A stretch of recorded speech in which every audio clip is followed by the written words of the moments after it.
Serving Caldwell County since 1950. We're 1580, 103.3 WPKY Princeton. ABC News, I'm Manu Rivera. Not far from Capitol Hill this morning, protesters marching against the nomination of Brett Kavanaugh to the U.S. Supreme Court. ABC's Mary Bruce says it appears the votes are there to confirm him this afternoon. Republican Senator Susan Collins, a crucial swing vote, announcing her support. While protesters packed the senator's office, Collins argued there was not enough evidence to back up Professor Christine Blasey Ford's allegations against Kavanaugh of sexual misconduct. But her fellow Republican Senator Lisa Murkowski of Alaska came to a different conclusion. In my conscience, I could not conclude that he is the right person for the court. One lone Democrat, West Virginia Senator Joe Manchin, crossed party lines, announcing he is a yes. The death toll after last week's earthquakes and tsunami in Indonesia has now topped 1,600, and officials say they are considering mass burials now for the dead. This is ABC News. Officials in Gaza say that at least 3 Palestinians have been killed, including a 13-year-old boy, in protests along the Israeli border. The Gaza Health Ministry says they were shot by Israeli troops. Protesters hitting the streets of Chicago after a police officer was found guilty of killing a black teenager. Here's ABC's Alex Perez. Demonstrators filling the streets of Chicago in celebration following the verdict in the racially charged case surrounding Chicago police officer Jason Van Dyke. The jury taking less than 10 hours to reach their decision. Van Dyke showing little emotion as jurors found him guilty of second-degree murder and 16 counts of aggravated battery, one for each shot in the 2014 killing of 17-year-old Laquan McDonald. Singer Tina Turner now says she had a kidney transplant 2 years ago, and it came from her husband.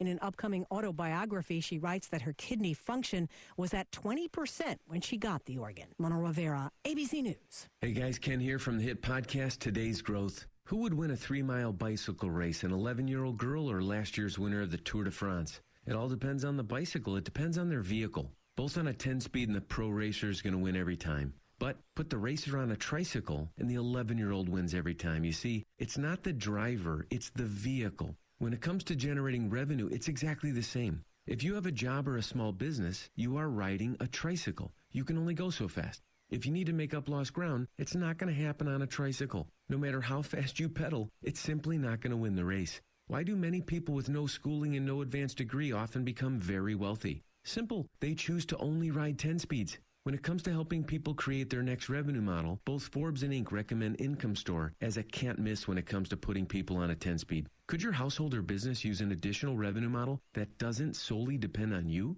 If so, you need to check out IncomeStore.com. That's IncomeStore.com. The Tennessee Titans are back on the road to Orchard Park, New York, Ralph Wilson Stadium to take on the Buffalo Bills this Sunday. The award-winning Titans countdown happens at 11. The voice of the Titans, Mike Heath, and Coach Dave McGinnis calls all the action of Titans and Bills with a noon kickoff.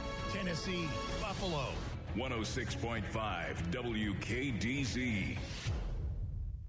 Hello, I'm Morgan Russo, and I humbly ask for your vote this November for Princeton City Council. I work for government agencies and community development groups, so I know just how important it is for Princeton's Legislative Council to be financially responsible and community-minded. Princeton is growing as entrepreneurs start and expand businesses in our downtown. However, we cannot be complacent with our growth and must work together in making Princeton stand out. Transparency in spending and structuring a practical yet functional budget are critical to keeping Princeton moving forward. I promise to prioritize our needs based on citizen benefit and affordability. We can't grow if we don't create and pursue a new vision for Princeton. I hope to earn your vote on November 6th. If elected to City Council, I intend to keep your best interest in mind and work with you to make Princeton a place we can be proud to call home. Vote number 8 on the ballot, Morgan Russo for Princeton City Council. Paid for by Morgan Russo for City Council.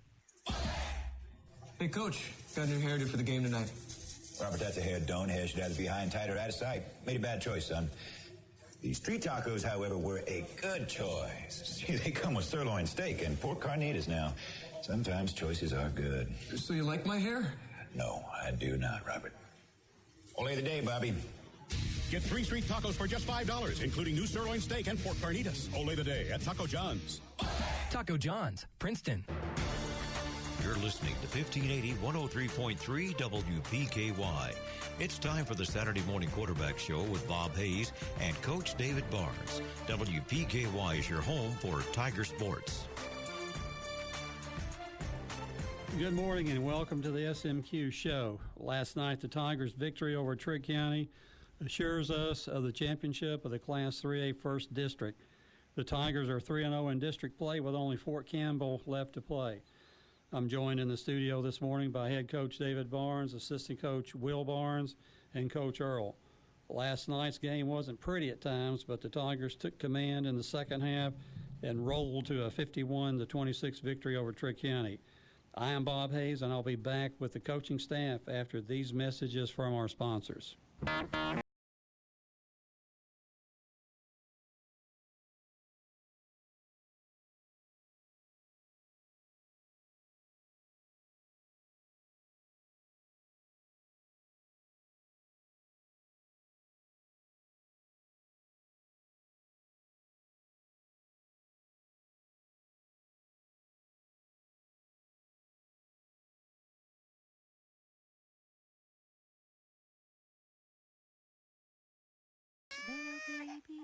What does your morning sound like?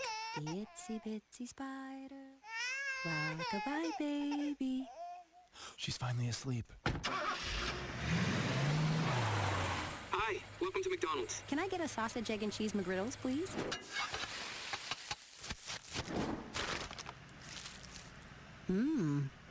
Here's to making your morning routine a little better with a delicious breakfast from McDonald's. I'm Jared Jackson, and I'm running to be your district judge. I was born in Caldwell County and have been a practicing attorney in Princeton for the last 11 years. I'm very proud to be the son of 2 retired public school educators. When elected, I pledge to always treat everyone fairly and to administer justice in an impartial and unbiased manner. I have proudly served my community as a former president of the Chamber of Commerce and former co-chairman of Relay for Life. I'm committed to continued service to the citizens of Western Kentucky. Again, I'm Jared Jackson, and I would appreciate your vote on November the 6th. Paid for by the campaign fund of Jared H. Jackson for district judge. Welcome back to the show. Before we break down the first half of last night's game, David, give me your perceptions of the game with our opponent last night, Trigg County. Well, we knew, coming in Trigg County, the quarterback was going to be their focal point on offense, and I don't know how many carries that kid had last night, but he had a bunch, and I thought we did a pretty good job for the most part of not letting him get a big play. Going into the game, we knew that if we won the game, there was a good chance. We're pretty confident that we would be the district champion, which meant we would host the first 2 games of the playoffs, which is a big thing. But we're really impressed on our kids. Go out and play hard, and I thought we did that. But you go back and reflect on the first half. There were times when we had the ball in the red zone and get points, and that's something that's kind of been different games we've had this issue, but I thought our kids played hard, and I think we've been in the district champions now since 2012. 7 straight district championships. That's not to be sneezed at. And if we can beat Fort Campbell this Friday night, then I don't think there would have been a loss in that deal either. I think you're right. I think we've got a long winning streak going in the district race, But again, this is about the 4th time this year. I thought the Trigg County team last night was the best Trigg County team I've seen in 4 years. Henderson County team was the best team I'd seen in 4 years. So we're catching everybody on an uptick. It seems like this year. Christian County down a little bit, Hopkinsville down, and those were early season opponents where we just weren't clicking yet. And if we go back and play those 2 games over, things different from our viewpoint anyway. I agree, and Trigg County they are improved. I already mentioned the quarterback, but Bridges kid is a really good football player as well. He made big plays on us last night. But Coach Lewis has done a good job of getting his guys ready to play, and at one time there, it was I was getting a little nervous, and but our kids came back the second half and played pretty good. Well, we seem to really turn into a third quarter team this year. I know reading in the paper this morning that we've scored a ton of points in the third quarter, and we just seem to come out relaxed and ready to play, and that's not a bad thing. to certainly have happen in the third quarter. Normally, you don't want to be digging a deeper hole for ourselves, and that's not been the case. And we had a couple of kids last night I felt step up, and really before we get into the first half here, just mention about Blake Vibrett, who a freshman, first time in that arena, if you will, and also one of my favorite kids, Travion Samuel, coming to play, and when he had a chance to really run the ball, ran it really well. Bears, our kicker, he got a concussion in the soccer game night before last, and so he was out. And Blake comes in last night as a freshman and has not had a lot of experience kicking extra points, and he did a great job. And I thought little Smiley, he. There was one snap, I think the first snap it got bobbled, but he got it on the tee and we got the extra point off. And the second snap looked like everybody was confused. Well, I think what happened on that, Mitchell thought that Smiley getting the signal to snap, and they got a miscommunication there. That wasn't good. But when you saw Vibrett kick, you saw it come off the. It made a sound, that popping sound. When you see the ball launch into the air and carry like it did, especially on the field goal and I know that he's kicked a little bit on the JV team this year, but we do try extra points on the JV team. Does Blake do that? Yeah, he's done that in the JV games this year that he's been to, and just what he did last night is what he does in the JV game. Well, it's nice to have people step up that you don't know how they're going to perform, but when it comes time to take the test, they really pass it with flying colors, and those two kids did that last night, as we had two kids step up the week before in the linebacker positions and play well. So on the field goal, that was his first attempt as a high school player, and that was from the left hash, and I don't remember how long it was, but 26 yards. So that was his first field goal from the left hash, and he just did a really good job of getting that ball off. Another thing I was really proud of was the kickoffs, because really he hasn't really practiced kicking off for us much in practice, but he did a really good job of placing the ball, I thought, and gave us a good chance on our coverage on that. And then Travion, you mentioned Travion. Travion had some good runs for us there late, which was big. He got us some first downs, kept the clock going, and I'm really proud of that kid. He's a good kid, and gives you everything he's got, it looks to me like. He never says a word. He only smiles, and just a great kid to have on the football team. Well, we'll get into the game. Trigg wins the toss last night, and they elect to defer to the second half. The Tigers, in their first possession, get the ball at the Tiger 41 after the kickoff, and we can't move. Tripp punts to the Trigg 26, no return on the punt. He had another strong gain punting the ball, averaging nearly 37 yards a punt. So Trigg County takes over. They pick up one first down, and their drive is stalled by a major penalty, and Trigg has to punt to the Tigers. The Tigers take over at our 17-yard line. The punting for Trigg County last night started out really punting well, but then we got after him a little bit, and he popped one or two up and just didn't get off the last two or three punts for his worst punts of the night, especially when he was running around in the end zone late in the game trying to get one off. The thing really we were worried about going in the game on the field, there were times in other games where it didn't matter where it was on the field. It could be on a 40-yard line or 50-yard line, and he would take it and just take off and run. And I just knew he was going to do that at any time last night, but he didn't. And I think Dylan Cavanaugh started getting some pressure back there on him, and which caused him to rush some things. Well, we noticed in the booth every time they lined up, it's one of the things that we would say we have to be alert for the run, because they've got a speedy guy back there, or somebody knows how to carry the ball, and you get around and in, and you've got the first down if it's a short 4th and 5 or something like that. Yeah, we saw that at Henderson. Exactly, and so the Tigers in their second possession move from our 17 to the Trigg County 43 on a 40-yard pass to Jameer. The Tigers can't get a first down at that point, and we punt back to the Trigg County 10-yard line. The punt return gets tackled at the 7-yard line. So Trigg County takes over at their 7 on the first play. They break a 65-yard run over the left side. Jude Hunter taking it, the ball carrier, to the Tiger 28-yard line, and it looked like that we were not in our zones over there. He breaks the line of scrimmage, and we have to run him down. Coach Will, I know you're not defensive, but I think the big thing there was, obviously, we didn't play it well at the first level there, but we got some pursuit when he did break it, and we're able to keep him from scoring a touchdown, which is something we talked about after last week. I know Jameer was on the opposite side of the field, and I think he ended up running him down. We had a couple other guys there. So, when you play, 60, 70 plays in a game, the other team, they practice all week. They're going to have some good plays. So, it's just good. We kept them from getting in the end zone there.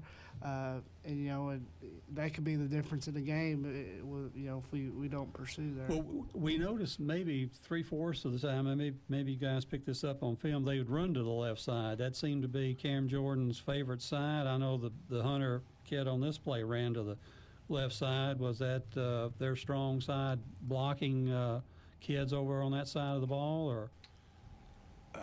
I think, I thought watching film that their left side was the best, was probably their strongest kids. And but if you go back and look at the film, they were pretty much a left-handed team. And that's what we picked up in the booth. But so we do take him down at the Tiger 28-yard line, but 2 plays later, Jacoby Bridges hauls in a little swing pass, takes it. Well, it's not a swing pass, but he gets open past our coverage, and Cam Jordan hits him with a 22-yard touchdown pass near the goal line. The Trigg boots the extra point, and Trigg is up, or the extra point was good, or missed, excuse me. Trigg up in this game. On that one, we had a miscommunication in coverage. I think they ran like a slant wheel route, and the Bridges kid wheeled up the numbers, and I think Trail thought we were in man coverage, and we were actually in zone, and so we had a miscommunication on coverage. It looked like that we were covering zone, and we break one side, and he curls back around and just wide open about the 5-yard line, and obviously if he catches the ball, he's going to get in, which he did. So Trigg leads at this point 6-0 over the Tigers. Third possession for the Tigers. The Tigers take the kickoff and return it back to the Tiger 40-yard line. First play from scrimmage, Derek gets loose for a 15-yard run and then catches a 38-yard pass from Joby. And had he been able to keep his balance on this particular throw, he was down eventually at the Trigg 7-yard line. If he doesn't lose his balance, he probably gets in the end zone on that play. Will, was that one of our design pass routes that we usually? Yeah, we were in a 2-back set there, and we ran a motion that we've ran quite a bit this year, and we just had a screen off of it, just something a little different that, a tendency we probably had that maybe some teams have picked up on. So that was something a little bit different. Derek made a good play. I thought he was down there after, for maybe a 10 or 15-yard gain and just kept his legs moving, and that was a big play. And so we get it to the 7-yard line, but then we can't get anything done. 4 plays later, on 4th down, we throw an incomplete pass into the end zone, and Trigg takes over at the 5-yard line. And I'm sure early in the game, like that, Coach, now you might have some abilities to maybe make a field goal decision, but field goal decision wasn't certainly one of the things. Maybe we considered it, but not very strongly. We considered it just for about, we just mentioned it, and Jacob said something about it because that's his job, is to remind me of field goal. But we felt like we need to get 7 points, and we had never, Blake had never kicked a field goal, and if we could get 7 on the board, that's what we wanted to do. And we felt that there would be no way that we would attempt a field goal and try to get in ourselves and get either 6 or 7 on the board. So Trigg County takes over with their third possession of the evening. They run 2 plays, and on third play of the drive, Cam Jordan back overthrows his receiver down the middle of the field and is picked off by Gabe East. And Gabe returns it, almost gets in the end zone, but returns it to the Trigg 3-yard line. So a big defensive play on our part that early in the game. It was a heck of a run by Gabe, too, after the pick. And, to get it down there, I thought he was going to score, but, when he came back across the field there, and at that point I did think he was going to get in, but, that was a big play, big momentum change right there to give us opportunity to score. Not only in that instance where Gabe showed a lot of broken field running ability on a kickoff later in the game, he showed a lot of broken field running ability. So when he gets the ball, it's not just straight up the field. He's running to daylight, finding running lanes, and did that very well last night on the interception and the kickoff return. And from that point to the 3-yard line, De'Eric takes it in from 3 yards out, and Blake comes in on his first attempt, just a real solid extra point. So Caldwell County takes the lead over Trigg at this point, 7-6. Trigg County then gets the kickoff to their 30-yard line. They go 3 and out and punt to the Tiger 26-yard line. The Tigers take over at our 26, and on the first play, De'Eric rambles 73 yards and finally pulled down from behind at the 1-yard line.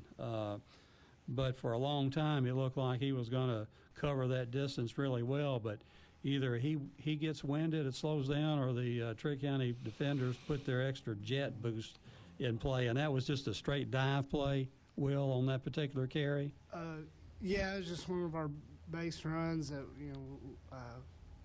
we've had pretty good success with this year, and he made a nice cut, made somebody miss, and I think he's been a little bit banged up because with his knee a couple weeks ago. I still think that's kind of hampering him a little bit because early in the year he gets in the open field, nobody's going to catch him, and I think number 4 for them is the one who ran him down, and that kid can run a little bit too, so.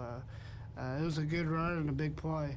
Well, we get to the 1-yard line, and first play we get nothing, and then the next play apparently we fumble, not having the ball across the plane yet, fumble into the end zone, and Trigg County recovers for the touchback, and we were just guessing from our position whether he had the ball across the plane or not. I don't know whether. I know we weren't getting a lot of love from the sideline officials running in to see that play, and I'm not really sure who called that fumble into the end zone. Well, you got the ball on the 1-yard line, and half your body's laying in the end zone. That ball had to cross the plane, in my opinion. The sideline guy on the far side of the field through his beanbag, which I guess means he was down. I don't know. But the guy on our side, I really believe the guy on our sideline knew he scored. I really believe that. But did not want to interfere with the other guy's quicker decision, so to speak. Yeah. Or beanbag. And then I called timeout to get an explanation from the head referee, and his explanation was that the guy on the other side threw his beanbag, signifying that kid was down. I haven't seen the film yet. I don't know if our film will show it, but I really think we scored right there. And well, we thought from the booth that De'Eric was at the goal line, so unless he's got the ball behind him, the ball has to, by definition, be crossing the plane or have crossed the plane. Yeah, and our chain crew, Philip Sis, he was sitting there and he said we got in. But that's part of it. But I do believe that we scored in that play, though. Well, we have it taken away from us. Trigg County takes over at their 20. They pick up 1 first down and then have to punt. Tigers take back over possession at our 38-yard line, and we go to the air with hitting Jameer with a 16-yard pass, and then Jameer breaks loose another pass reception, this time for 44 yards to the 2-yard line, and he gets pulled down. I thought maybe there might be a penalty on that. I think they looked to me like it was a horse collar tackle on him at that point. I think Will and I both did, and Coach Mack, because we were all three, I think, hollering about it. And I guess by their rule is that it has to yank him back, and I guess he didn't get yanked back enough. Well, he was stopped. I mean, he didn't go forward after they had him around the collar of the shoulder pads. But again, we are successful this time. It takes Derek 2 plays to get into the end zone, but he does score from 1 yard out. And this is the extra point attempt that is no good, where the miscommunication takes place. Caldwell County leading now over Trigg 13-6. Trigg County 6th possession of the first half. They return the kickoff to midfield, and they score in 9 plays, all on the ground, with Bridges going the final 4 yards. The extra point is good, and late in the first half, Caldwell County and Trigg are tied 13-13. On the ensuing kickoff, Gabe East returns the kickoff 51 yards down the left sideline, reversing his field a couple times. As we mentioned earlier, a great piece of broken field running, and eventually ends up with the ball at the Trigg County 23-yard line. And probably one of those 51-yard runs that take about 90 yards to cover.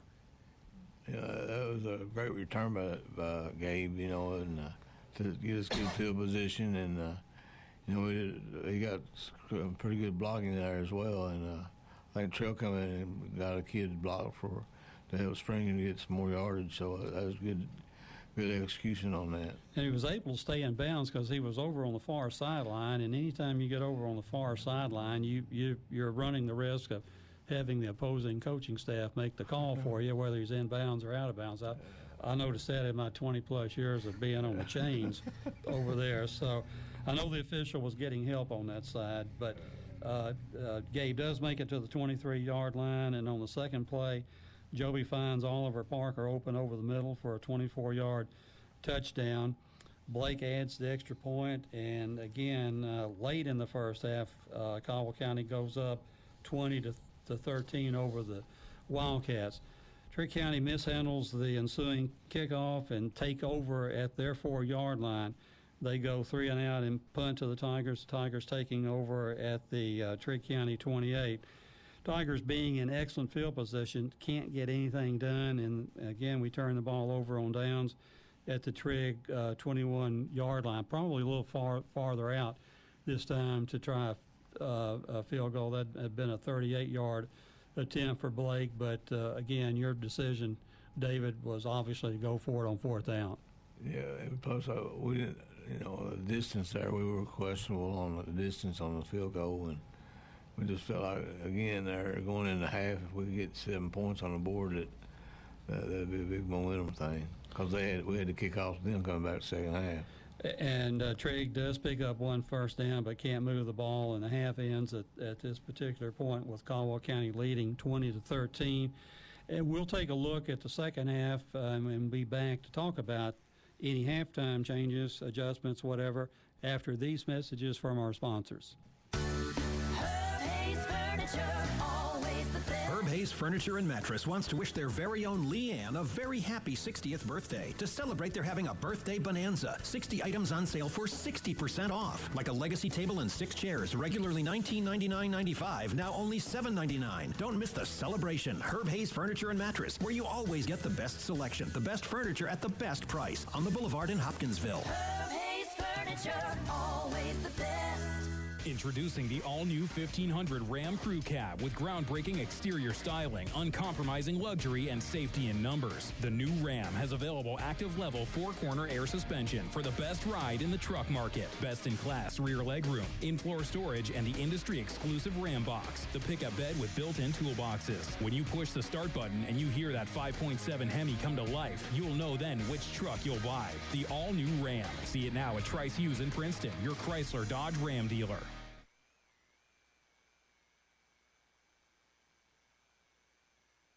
You can always expect great things at Planters Bank. When we say expect great things, what we're really saying is Planters Bank is here to provide the financial services you need. Planters Bank believes in the strength of our community and is a full-service financial institution. Our employees have a true passion for helping our neighbors, and it shows.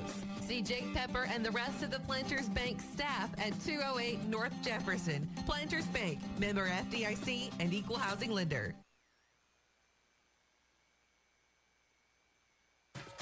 A taste of the Orient and authentic Chinese food await you at the Great Wall Chinese Restaurant in Princeton. Enjoy the lunch buffet Monday through Saturday, 11 to 3:30, and the dinner buffet from 3:30 to 9. Friday and Saturday night, enjoy the seafood buffet featuring onion shrimp and frog legs. Be sure to ask for your coupon card. Buy 9 buffets and get 1 free. Dine in or carry out at the Great Wall. Open daily 11 a.m. to 9 p.m. Located in the Princeton Plaza off Highway 62, West Princeton. Welcome back to the SMQ. David, we're up by 7 points at halftime here. What was the focal point of our discussions in the locker room once we got our team together in the locker room and have them settle down? Well, Coach McClung, Coach Mack, they went over some defensive stuff, and Will and Bradley got together, and we needed to talk a little bit about. It wasn't anything that Trigg County was doing that was really affecting us. It was, we were getting penalties or we weren't finishing drives, and we just talked to them about, have the mindset we get the ball, we want to score, and think positive. And, we looked at a couple things on a slant with the Oliver to the single receiver side, especially when they went to certain coverages, and we made an adjustment on that, and we ended up getting a touchdown, I think, in the fourth quarter. But basically, it was just getting the kids calmed down a little bit and going out in the second half. And the key was that we had to kick off to them, and we had to make a play and to make sure that they didn't get momentum coming back out of the second half. And then we had a pretty good third quarter. And we felt really good up in the booth too. That looking at the halftime stats, they had a 65-yard run, a 22-yard pass play. So on 2 plays, they pick up 87. Of their approximately 200-plus yards in the first half. So the other plays are either 3-yard gains, 4-yard gains, whatever. So I felt like that we weren't going to be making a major lot of changes there, just tightening up a little things that we had to do. And just while we're on the subject right now, we've been able to look at the film. And in our judgment, certainly what I've seen, it did look like Derek got in the end zone with the ball before it came out of his hands. Thus, we had a touchdown taken away from us on that particular play. I'm sure we'll see that play a lot later on in the week. But anyway, that's the way the ball bounces, as they say. And so we get to the 1 and can't score. That didn't bother the kids much at halftime. Were they perplexed a little bit, Will, that they felt like they missed a golden opportunity? No, I think we were all right. I think a lot of them were worried about De'Eric, with that going on in the first half. So I think that was kind of going through their minds. And then, we just talked about what we were going to do in the second half, having to get Travion in there at running back because Jameer was he hadn't been feeling very good this late in the week. And having to move some people around on offense, making sure we were good, and everybody knew what to do when we went out in the second half.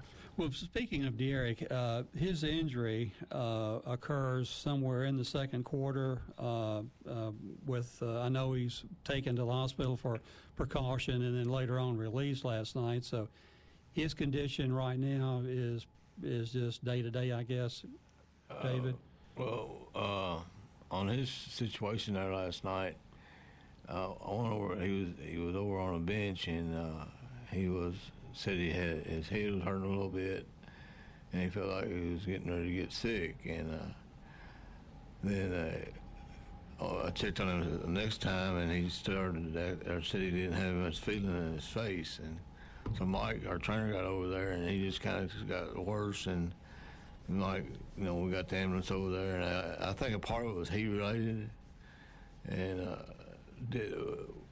Ben and Holly Advantage went out to the hospital after the game, and they called back to Drake. And when they got there, De'Eric was leaving the hospital. So we thought he was coming back to the field house, but he did, and I haven't talked to him this morning, so I don't really know exactly what he found out. I do know they released him from the hospital, so I'm going to try to find out after we get done the radio show what's going on there. Well, we certainly applaud your decision on the field down there to really have him looked after and taken care of and get him to. Our trainer is as good as anybody around here, and he was on top of that. And his wife was there last night. She's a nurse practitioner, and she's the one that went over and got the ambulance to come over. And Mike did a great job of getting that taken care of. Well, we knew we could see Derek moving his fingers, and we just thought hopefully for the best it was for precautionary reasons, which it turned out to be that case, and we hope the young man quickly recovers. At halftime last night, he was responsible for something like 150 yards of our total offense. So we knew that we would be scrambling trying to figure out where those yards were going to come from and from whom. So, Jameer wasn't feeling good on Thursday. He had a lot of congestion, and he was having a hard time breathing, and he wasn't really feeling good. So that was our next pick, our next guy to put it F, and he did it some, but he couldn't go the full time. We start the third quarter with having deferred. Trigg County gets the kickoff, and they start the third quarter at their 33-yard line.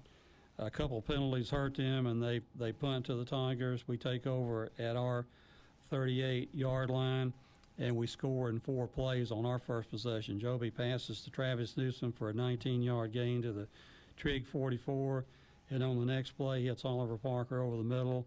Oliver slips a tackle, and the play covers 44 yards. And Blake adds the extra point, and we go up 27-13, 1 possession, 1 score. And, Will, that was a play that you had designed to come out and run our first possession of the third quarter.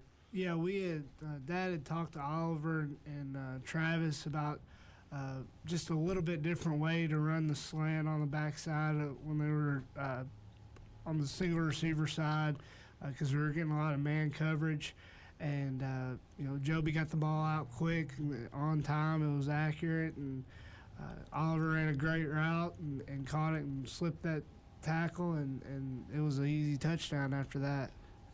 And Joby had a great night for several of his throws, went for a lot of yardage last night, and which obviously keeps telling me that he not only can throw the ball well, he can put it in spots where only we can make the catch. Yeah, I think our receivers did a great job after the catch last night, making plays coming into the game. I told him it wasn't going to be any plays that were going to win, drawing X's and O's up to win the game. It was going to be one-on-one matchups because Trigg County played quite a bit of man coverage, and a lot of times they didn't have a safety back there over the top to help. So if we could win on a one-on-one matchup, then we could have a big night. Trigg County on their second possession of the second half start their next drive from their 33, and on the first play, Cam Jordan goes back to throw the ball, throws it into a lot of traffic. Looked at us in the box last night, and stepping in to intercept the ball is Tate Van Hoosier, and Tate takes it to the house, covering 33 yards. His second return for TD of the year, so a big play defensively for the Tigers at that point, David. A big momentum changer there, and you reflect back a year ago, it looked like Hunter Van Hoosier who did the same thing a couple of times, and so that was a big play for us at that point of the game. It still was undecided, and anytime you get a defensive touchdown, it really changes the momentum, and it really puts some doubt in Trigg County's mind. And Blake adds the extra point again, another strong boot. When that interception occurred, we could only see the number 2 on the jersey, and immediately I thought it was Gabe East that jumped in there because it looked like Gabe's mannerisms. But when he got to the end zone, we knew it wasn't Gabe because the way that Gabe runs and the way that Tate runs are not very similar. and Tate saw that ball coming before it even got out of the quarterback's hands. He was closing on that ball. I thought maybe he was going to go down by having to step over people and around people. soon as he makes that catch. But once he gets past that initial contact, he goes all the way. Nobody gets in his way. I just hope this time Holly wasn't in the restroom. The last time she missed it.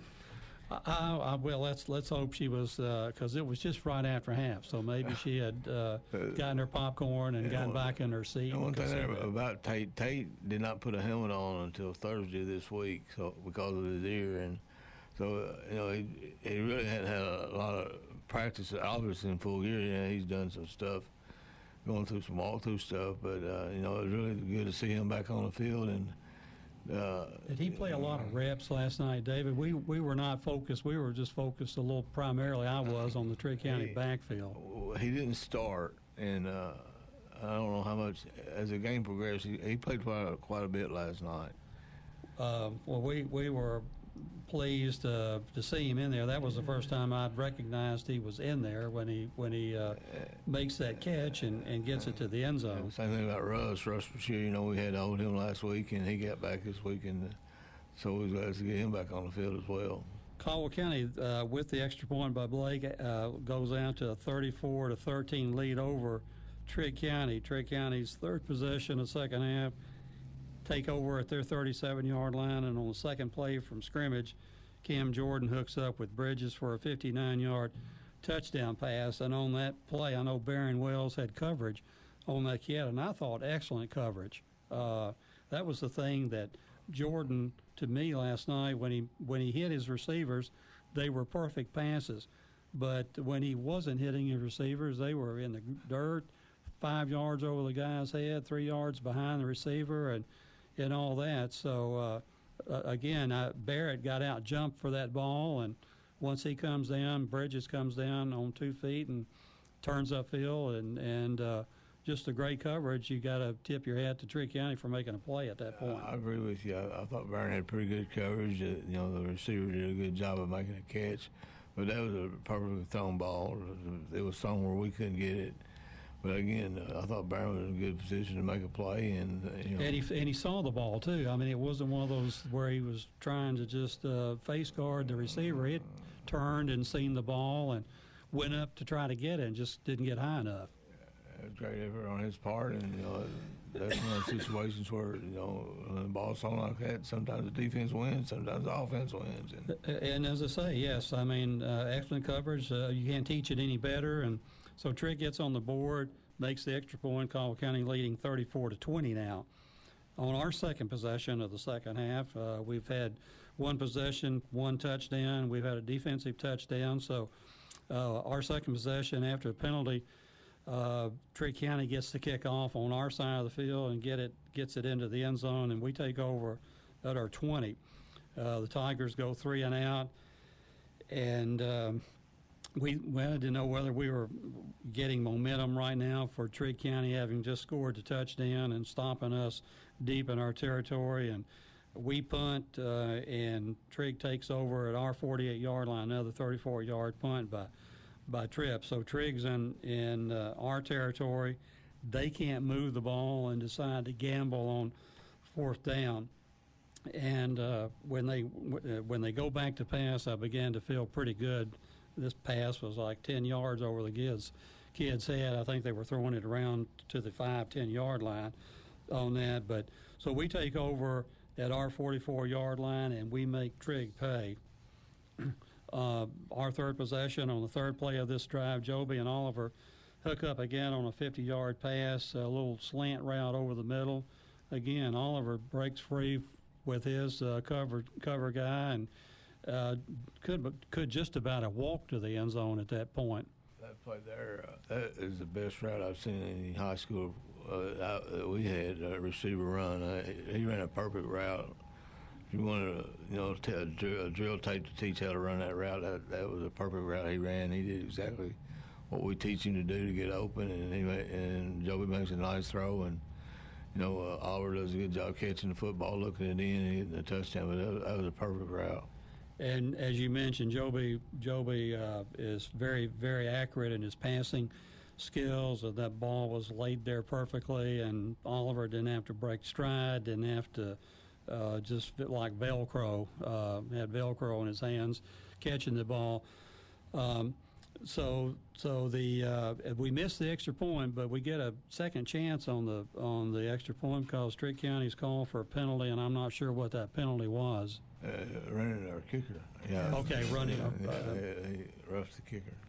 And but Blake gets a second shot at it and nails it. Caldwell County up at this point, 41-20. Again, we have three drives in the second half. We have 2 scores on our offensive possessions of the 3 drives and one score defensively, putting up our third touchdown in the third quarter, which is always huge when you're trying to break the back of your opponent. And we were doing a pretty good job of that at this particular time in the game. Trigg County takes over for their 5th possession of the second half at their 40-yard line. A couple penalties and a 9-yard loss force them to have to punt from their 49. The punt is just not shanked, but it just goes high in the air and doesn't get much distance, and the Tigers take over at our 37-yard line.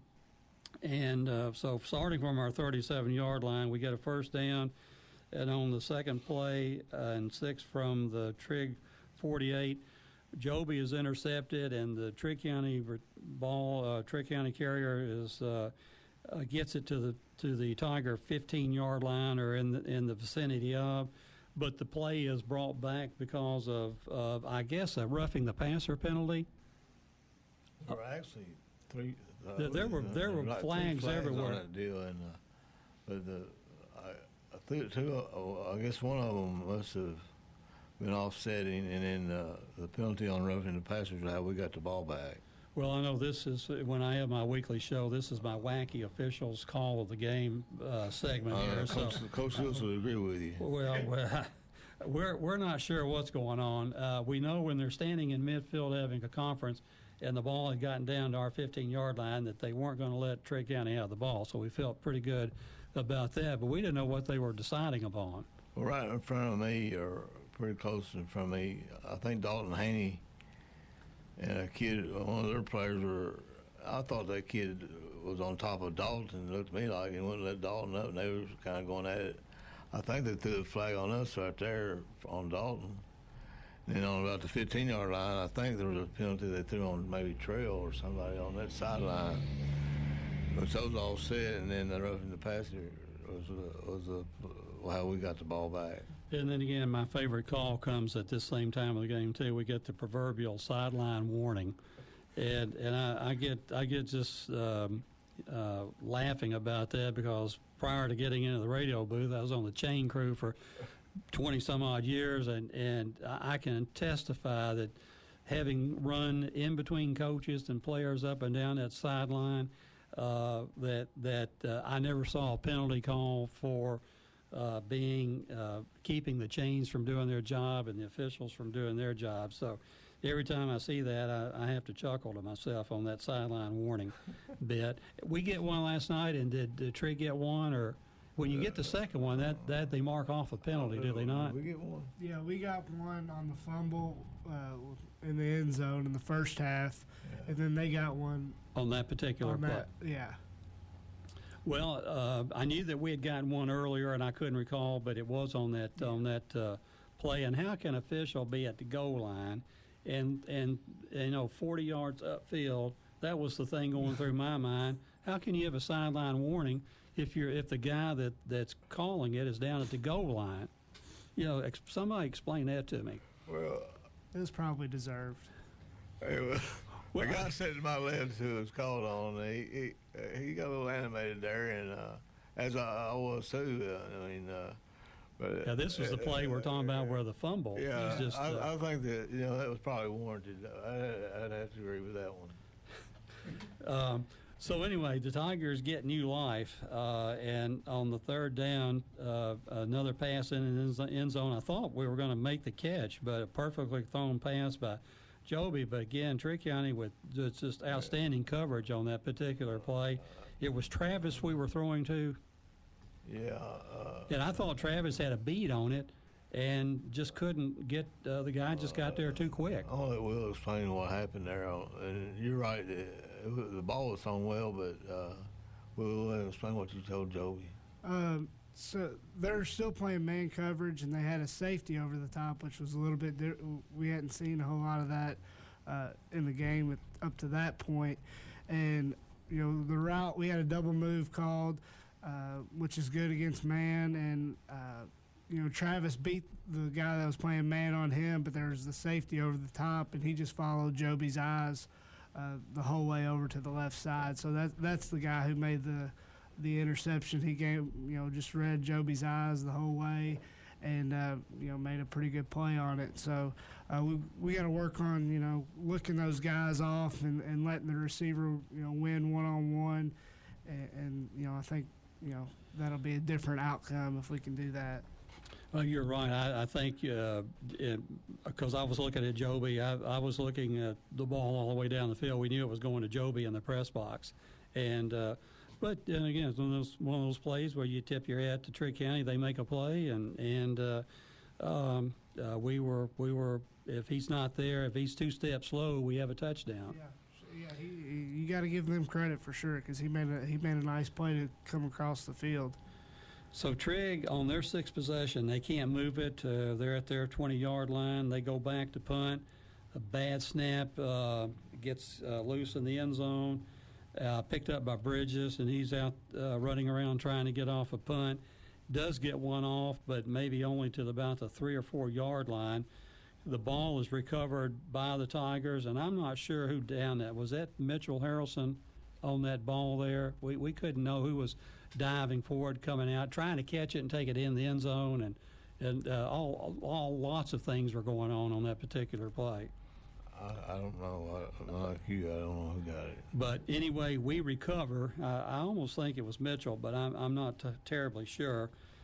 We take over at the 6 yard line of Trigg County, and this is when we can't move again. We get down and we stall, and on 4th down, we make the call to attempt a field goal. And how much decision making on your part was that, David? Besides 100%, I mean. At that point in the game, 3 points was going to be good to get. Plus, it'd give him the experience of kicking a field goal in a live situation. And so, and we felt like Jake felt like it was within his range, and it was on the left hash. Jake felt like it was a good time to do it. So that gets him some experience, and it turned out pretty good. From our vantage point, being on the left hash, when that ball lofted into the air, you knew it was getting between the uprights. It looked like it split the uprights from where I was sitting. But Blake makes good on a 26-yard field goal, his first high school attempt at a field goal, being a freshman. I thought the white hat signal no good. Because I asked Todd, was the field goal good? Because I thought the white hat signaled. I didn't see anybody signal anything. But I knew from where I was sitting, I thought it went right down the middle. Exactly. I mean, when that ball got 3 yards off the ground and didn't get blocked, it was going to be good. But that's the other thing. These officials sometimes aren't very demonstrative in their hand action, and that's never a call by the white hat. That's the call down by the 2 officials underneath the uprights. Exactly. But anyway, it's good, and kick was very strong. For a freshman being put in that position, Blake came through with another A last night on his report card. So Caldwell County going up at this point, 24 points over Trigg County, leading 44-20. Trigg gets the kickoff, and they start from their 40-yard line. They go 60 yards in 8 plays and score on a 1-yard run with 4 minutes and 2 seconds remaining in the game. They missed the 2-point conversion. Caldwell County leading 44-26. At this point, in essence, the game is over. Tigers take over at our 43, and this drive becomes the Travion Samuel running show. Travion carries for 8 yards, 24 yards, loses 2 yards.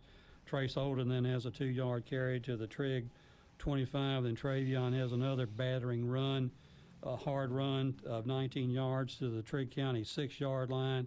And then from the next play, Joby passes to Trace Holden, who goes around right in, gets in the end zone on a 6-yard touchdown. Blake adds the extra point. Caldwell County leading at this point 51-26. Trigg gets the next possession, able to run 3 plays before the game ends. We're going to pause now for these messages from our sponsors, and we'll finish with the final segment of the show when we come back. This is Donnie Baker, owner of Audubell Hearing Center, and I am surprised that so many people still haven't heard about our new office location here in Princeton. That's right, the best hearing aid in the world is now available right here in the Princeton Plaza. If you're experiencing hearing loss, call for a free hearing test, 270-554-1900, 270-554-1900. I'm Donnie Baker, helping you hear well at Audubell.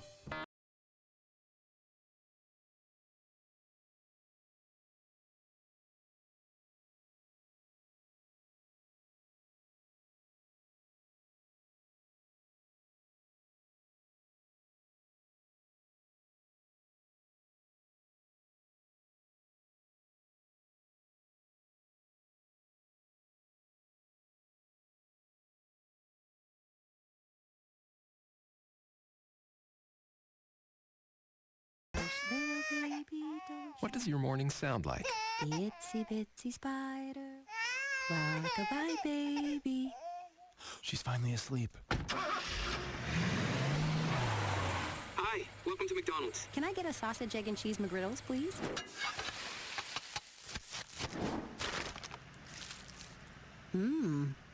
Here's to making your morning routine a little better with a delicious breakfast from McDonald's. Welcome back for the final segment of our radio show this morning. Before we go further, David, can you, and we've already talked about this, an update on De'Eric Hollowell is we knew he was released from the hospital last night, taken home, did not go by the field house, and so we have to assume that things are really positive on that front. For him, Mike, our trainer, had talked to somebody at the ER during the game and said that he was really doing a lot better once they got into the hospital, and they were doing some testing on him for heat and probably concussion. So with him being released, that was a good sign, and like I said, I'm going to try to get with him this morning. And after we end the game last night, we always gather in a big huddle around the end zone by the CAB building. Your message to the players last night was we knew we had taken care of business. We felt like that was enough for us to be district champions. And what was your message to our players? The first thing I told them, I was proud of the effort that they gave, and we had, Jameer couldn't go real well, and we had to have some kids step up. But that's when I mentioned the fact, we were district champions, and I started that out by saying in 2012, 13, 14, 15, 16, 17, and now in 18, that's an accomplishment. So our senior class was able to play on 4 district championship teams, and the thing is now we need to go on to win a regional championship and semi-state and to get to the state championship game and win it. Well, that's obviously always the end goal of the season is to win your last game, and if you do that, you are state champions. And other injury updates last night, we knew that on that interception return that was brought back due to the roughing the passer penalty, it looked like Oliver pulled up a little lame or hobbled a little bit. It was his ankle, and Mike wrapped him up and said he could go, and Oliver wanted to go back in, but I didn't want to see any sense in sending Oliver back in the game, and we gave Tripp some opportunity to play, and at that point, and that way we didn't get hit again, and hopefully we can get it iced down. He got iced down, and he's got a good thing. He got his daddy there that is an orthopedic guy, so he should be in good care and have him ready back. Well, we feel like he definitely is in good hands with Ken having the skills that he has. Looking at the stats for the Tigers last night, Leighton Davis hurt his shoulder there in the fourth quarter, and Mike thinks it's just not anything serious, but he got him iced down and told him what to do today, tomorrow. I think he'll be okay to go Friday. We know he had one hard tackle on the Trigg quarterback last night.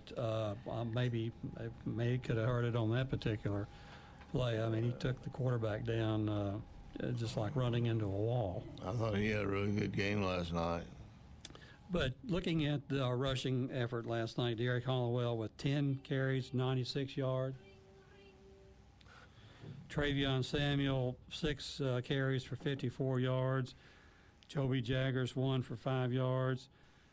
Jameer Riley, 3 carries for 4 yards. Trace Olden, 1 for 2. And Logan McGowan, 2 carries for a -4. Caldwell County rushing the ball 23 times for 157 yards in the pass receiving department.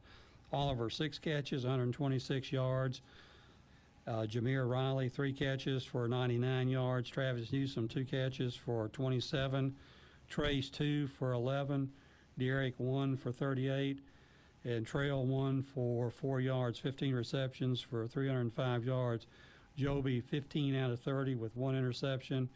And that's compares to Cam Jordan, 10 out of 22 with 2 interceptions, one of those interceptions being returned all the way for a touchdown by Tate Van Hoosier. Trigg rushes the ball 42 times last night for 223 yards, 154 yards receiving, so they finished the game with 377 total yards to the Tigers' 462 total yards. And looking at the defensive effort last night for the Tigers, Caleb Burden leads the Tigers with 11. Ben Holt also with 11 tackles. Devin Kilgore, who had a strong game on the line, just seemingly in every play last night with 10 tackles. Gaby, 7 tackles. Drew Davis, 7 tackles. Trail Riley, 6 tackles. Russ Bashir, 6 tackles. Mitchell Harrelson, 5 tackles. Seth Slayton, 5. And Seth got in the game last night and played well, quitting with his 5 tackles here. He did a good job on special teams, too. And then he got in there at linebacker and made some plays. Tate Van Hoosier with 5 tackles. Dylan Cavanaugh with 3. And as you mentioned earlier, Dylan getting after the punter on 2 or 3 occasions probably affected the ability for him to punt the ball. And Dylan did a real good job in coverage last night, too. He made some stops as soon as the kid made the catch for no extra yards, and that's probably Dylan's best game he's played. You're right. I know 2 tackles on our sideline. As soon as the ball carrier caught the ball, he was down. Yeah. Logan Smiley with 3 tackles. Cameron Baker with 3. Barron Wells with 2. Travion Samuel 2. Oliver Parker 1. Blake Vibrett 1. Billy Wallace 1. Max Ashley 1. Logan McGowan 1. Jameer Riley 1. And Kyrese White 1. So when you kick off as many times as we do, you're going to have some of these kids with the 1 tackle coming on the kickoff coverage. And for the most part, we played kickoff coverage well last night. As you mentioned, Blake's ability to keep the ball on the ground and have them fumble around for it really helped. I thought he did a great job in it. And our coverage was a lot better than it was last week. So hopefully we got that taken care of. So in the sack department, Russ Bashir with 1, Devin Kilgore with 1, Gabe East with an interception, Tate Van Hoosier with an interception, giving us 6 points there. We have 2 turnovers. Trigg has 2 turnovers. Trigg punts the ball 7 times. Here's where the rushing comes in by Dylan for 23 yards on average. Caldwell with 3 punts by Tripp for 34-yard average, about what you can expect from him. Again, where Trigg has possession of the ball for nearly 28 minutes. We have it for 20, but we know what to do with it in those 20 minutes. We put 51 points on the board. So great night defensively for the Tigers. Even though we give up yards, that's still something that never bothers me. If you can't get it in the end zone, it doesn't matter how many yards you gain. And with school out this week, David, how are you going to handle things with Fort Campbell coming up on Friday? Some of the kids wanted to go at 8 o'clock in the morning, but I don't really want to keep things on schedule like it's been. So we'll come in at 2:30 and watch film. Monday will be a little different. We got a JV game, our last JV game against Trigg here at home Monday. So we'll have the JV kids. They'll come in about 4:30. Our varsity kids that played Friday night, they'll come in at 2:30 and watch film. We'll have practice. And we got our JV game, and then on Tuesday we'll bring them in at 2:30 and watch film and practice after that. And same thing Wednesday and Thursday, and then play on Friday. And, the Friday deal is going to be to figure out what time we need to leave here to get on base, and that'll be a communication thing between us and Fort Campbell. And yes, so that's something our fans and our parents need to be aware of, is getting on base and making sure that if they can, there may be a way they can get registered to get on during the week. I don't know if they still do that or not. That they need to get there early to get on base. Yes, I've had some real experience getting on the base up there, and my goal is to sail through without a hitch this coming Friday night. Also, we need to understand that's not Fort Campbell's. They don't have anything to do with that. That's a government, so that's not Fort Campbell. But anyway, we've got the Fort Campbell game coming up Friday night and our final JV game on Monday night this week. I may try to see those kids play. I haven't seen a JV game this year. Again, last night was senior night ceremony. It was the 139 trophy that we still have in our possession, and I want to kind of go over the seniors again right now. Trail Riley, Jameer Riley, Dylan Cavanaugh, Caleb Burden, Logan McGowan, Travis Newsom, Oliver Parker, Trace Olden, Joby Jaggers, Kyrese White, Gabe East, Jordan Hardy, Mitchell Harrelson, Cameron Baker, Jaron Hartley, John Kelly Hughes, Ben Thompson, Justin Morgan, Drake McConnell, Cole Freilich, and Barrett Schultz, and the manager, Michaela Darnell. Great group of kids to have worked with for 4 years. Yeah, to have 21 seniors is really, is really special. And, those kids have put a lot, most of them have been with us for 4 years, and some of them have played a lot, some of them hadn't played a whole lot. Example was Cole Freilich. He's stuck around and been a big part of our football team, and been on special teams. And then you got the kids that have played a lot that have contributed a lot to this football team. And it's a really special group of guys. And we talked a lot about that last night. And we expected a lot out of them. And we still expect 7 more games. And right. We said last week the season's just even though it sounds like it's over, it's maybe only half over. These kids. They continue to work hard, but it's a really good group of kids that most of them have been playing since they're in the 3rd grade together, and that's a big thing. So 7 straight district championships, and as I think maybe undefeated in all 7 years of those 7 district championships. The Tigers now 6-2 on the season, and we're going to end the show right now. We'll all get some final thoughts from you on whatever you wish to talk about. It was a good effort against a much improved Trigg County team. We just got to watch the film and keep getting better and have a good week of practice and stay focused. And that's what we have to do. And Coach Earl, anything to add to the? Will you be at Fort Campbell next week? Yep, I'll be there, Bob. Good. One more thing, Bob. I'm proud of my knuckleheads. I'm proud of them, Bob. You know why? Because I've been coaching 14 years, Bob. You know why? I've been coaching for a long time. Well, it means something, Earl. Just for me. Yes. Why for me? Because I've been coaching for 14 years now. Look at me now. 15 years. I'll be old man 14 years, Bob. I'm serious. I hope you grow to be an old man. Come on, Bob. Earl. And David, final thoughts from you? Our middle school plays today, and they're having like a middle school 139 bowl game today. So our middle school's playing Trigg County over there at 2:00. So anybody that wants to go watch our 8th grade teams are really good, fun to watch. So that's our last middle school game for the year. And then I'm going to say one thing about Caleb Burden. Caleb, played at Trigg, transferred to us as a junior, and I know it meant a lot to him last night. It was probably an emotional thing for him, but he had, he led us in tackles. So that's thing for him that he was playing against a team that he did play for, and I know when he was over there that his first start as a linebacker, he said, I don't think I can tackle D. Kane. It's the first thing he told us when he transferred. He said, my biggest fear was trying to tackle D. Kane, and that's understandable, but, glad we were able to get the win last night.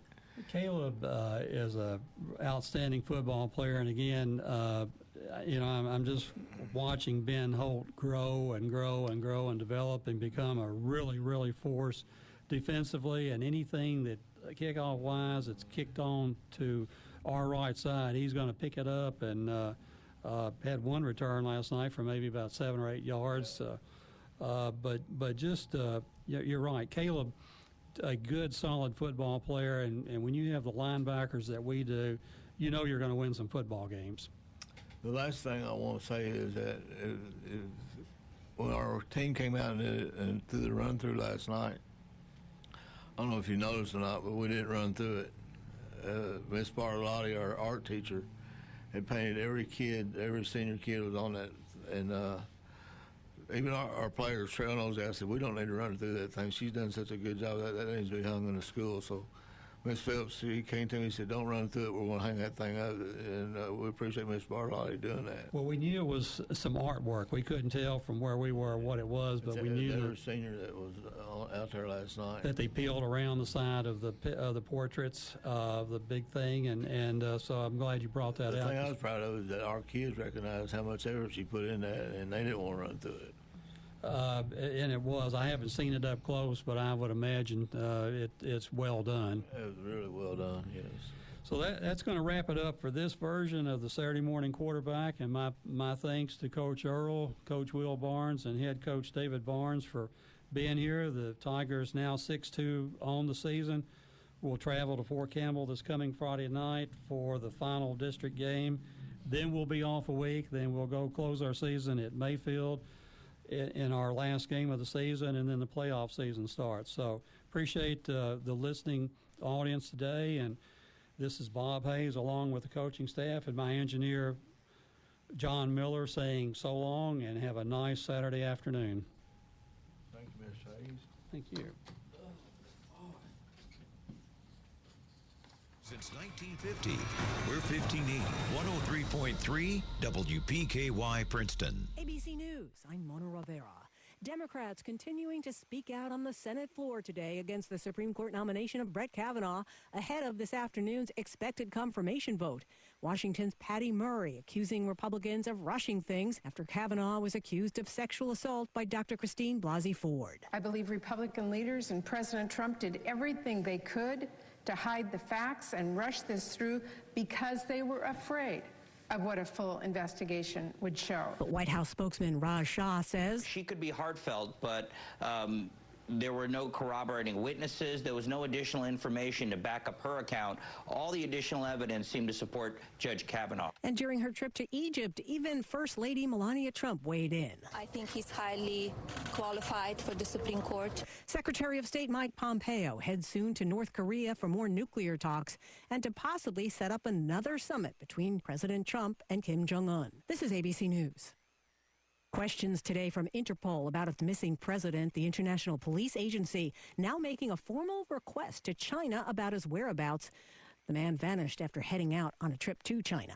Quite a night for one young fan at the Dodgers playoff game. Donovan Farrell was in the stands celebrating his 12th birthday Friday and watching the Dodgers take on the Atlanta Braves in Game 2 of the National League Division Series. When Dodgers powerhouse Manny Machado got up to bat, he hit a home run. On its way and gone! With his